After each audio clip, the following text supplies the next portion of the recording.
He downplayed the notion that LeBron at the point was a done deal. There was no decisions made on our starting lineup.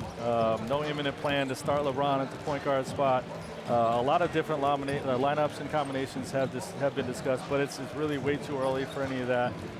He'll be a primary ball handler in our system the same way he has been his entire career, but we're certainly not going to ask him to do anything that he hasn't done his entire career. So, it's going to be a situation of just putting all our guys in the best position to have success on the basketball court, and looking forward for it all to take place at the right time. Strong personalities with the Lakers. DeMarcus Cousins on a conference call yesterday said the roster is incredible. I think we got a lot of talented pieces on paper. On paper, we look legit. We look like we have a great chance of competing for a title. It's obvious that the game isn't played on paper. It's our job to come together, mesh, get on the same page, build chemistry, go out and win games. But as far on paper, we look great. Seth, Greenberg believes that paper is starting to yellow at the edges and maybe curl a little bit, that it's a 5-year-old piece of paper. That it is a little bit of an old piece of paper. What DeMarcus Cousins said, though, is great because he actually realizes it. Now, whether you realize it and then make it a reality in terms of understanding and everyone giving up a little bit of themselves, ego and everything else is another thing. But I think in this moment in time, this roster is 5 years late. Now, the whole point guard thing, that's such a joke. I mean, look, I thought that Frank Vogel, he's the primary ball handler. That's what he is. He's the primary ball handler. At the end of the game, the ball is going to be his hands. He gets a rebound, he's going to initiate the fast break. If he doesn't get a rebound, they're going to advance pass it, and he becomes whatever you call him, whatever you want. I think they should just call his position LeBron. Yeah, exactly. Like, the dude's going to have the ball in his hands, and when he has the ball in his hands, you know what they're going to be? They're going to be 8 eyes on him.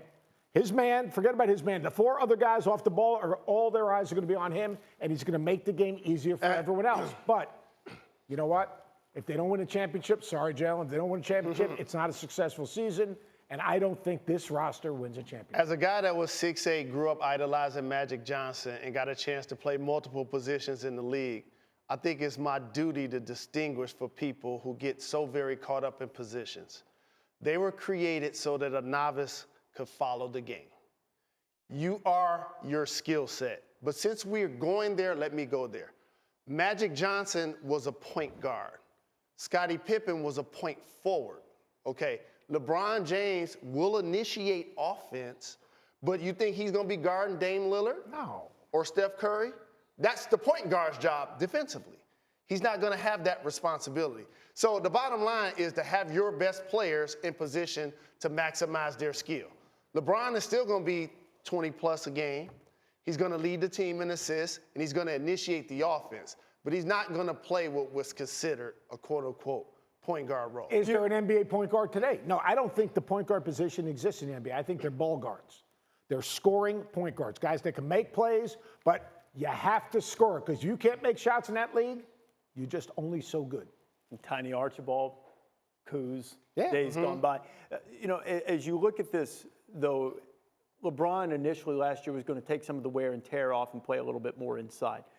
Will this work? Will this help him if he is called on to initiate offense, even if it's not in a quote-unquote traditional point guard role? Absolutely, because now LeBron goes from being a guy that has to carry the load throughout the 82-game schedule to saying, here you go, AD. You're in your prime. You lead the team in scoring. You lead the team in rebounds. I lead the team in assists. Hey, Boogie, you're on a short contract. I know you want to get your worth back up. So he has so many guys that can play those minutes for him that once the playoffs come, you hopefully can get prime LeBron. Do they load manage next year? Yes. Do they figure out times where yes. they get it? Because like Anthony Davis has had injuries. LeBron, for the first time, had an injury where he had an extended period of time.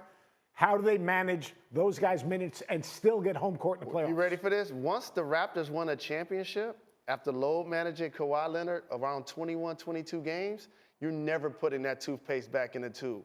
I don't care if it's 62-game schedule. People still going to be resting while they're healthy. How about that? There's talk about shortening the schedule, at least. It don't Silver even matter. It does not even matter. No. It does not even matter. So basically what you're saying is guys don't want to play. No, what I'm sometimes. saying is fans and media started ring counting and started judging players by stats. They want to play in April. Players like, all right, cool. I don't feel 100% today. I'm going to rest. Ferrari. Ferrari has to be in good shape. All right. They don't take pride in playing 82 games anymore.